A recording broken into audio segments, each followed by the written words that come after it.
मुझे कहना ये है, अगर हम स्वांग, सांगीत और भगत को एकाकार कर दें तो इसका इतिहास प्राचीन नहीं बल्कि प्राचीनतम हो जाता है।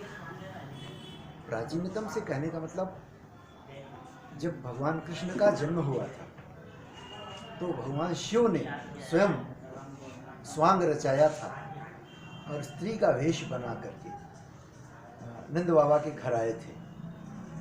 हम जो स्वांग संगीत से जुड़े हुए लोग हैं, कलाकार हैं, हम अपना इतिहास वहाँ से मानते हैं कि हम उतने प्राचीन हैं। और वही वाद्य जो शिव का आदि वाद्य डमरू है, उसी को अगर दो खंडों में कर दीजिए तो आज हमारा आदि वाद्य नक्कारा बन गया है। तो हम तो अपने इतिहास को वहाँ से समझते हैं। इसके अब पतन जो हो रहा है उसके क्या कारण रहे? दर्शक नहीं मिल रहे और इनका सब कुछ कम हो गया है, कलाकार भी कम आ रहे हैं। अच्छा प्रश्न है आपका। पतन, कम से कम मैं चूँकि उस विधा में काम कर रहा हूँ तो मैं तो उसे पतन नहीं कहूँगा।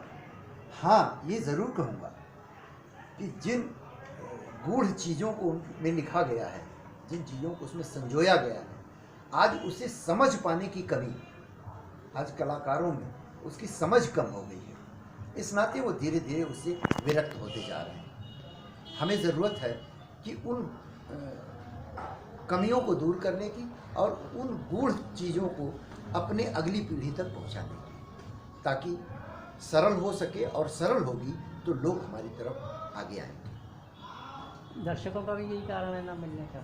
जी हाँ, चाहे दर्शक हो चाहे कलाकार हो, कलाकार होंगे तो दर्शक होंगे और दर्शक होंगे तो कलाकार होंगे। ये तो एक दूसरे का तादाद में संबंध होता है। इसमें इंटरनेट, टीवी और फिल्मों की कोई भूमिका है? हम मानते हैं कि उनकी भी एक भूमिका हो सकती है, परंतु ये तो जैसे अगर हम भूखे हैं तो हमारे सामने प्याज, नमक और रोटी रख दीजिए तब भी अपना पेट भर लेंगे, और 56 भोग परोस दीजिए तब भी हम अपना पेट भरेंगे। तो इस तरह से अगर हम 56 भोग नहीं परोस पा रहे हैं तो कहीं ना कहीं हमारी कमी है।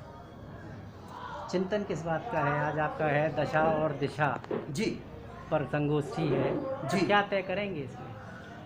हम आपस में अलग अलग विद्वान जो यहाँ उपस्थित होंगे, वो जैसा कि आपका प्रश्न था कि आखिर क्यों ये पतन की ओर उन्मुख है, तो हम इसी विषय पर विचार करने का प्रयास करेंगे और उन तमाम दूषणों को निवारण करने का प्रयास करेंगे जो इस विधा को, इस समृद्ध विधा को अभी पीछे छोड़े हुए हैं।